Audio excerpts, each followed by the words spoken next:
ትኩረትህን የሚሰርቁ፣ ሐሳብህን የሚበታትኑ፣ ዓላማህን የሚያስቱ፣ በዙሪያክ ላይ የሚዠዋዠው ጥሩ እየመሰሉ አንተን የሚጎዱ ከዓላማክ ከአቅጣጫህ እንድትስት የሚያደርጉ ጥሩ የሚመስሉ ሲስቶች፣ አስመሳዮች፣ ሲፈልጉ ብቻ ወደ አንተ የሚጠጉት ሰዎች አሉ። መኖራቸውን ካወቅ አንተ ደግሞ እነሱ ማየትን ትተህ ራስን እይ፣ ራስን ተመልከት።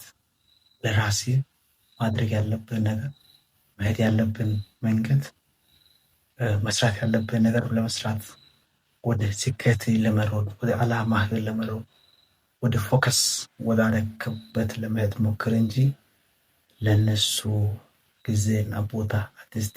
እነሱ ቢመጡም አይጠቅሙ፣ ጠፍቶም አይጎዱም። አላስፈልጋችሁም፣ አታስፈልጉኝም በላቸው። ጃስት የራስን ህይወት ኑር፣ አትጉዳቸው እንጂ እንዳይጎዱ ከራስህ ጠብቅ። መልካም ጊዜ ይሁንልን።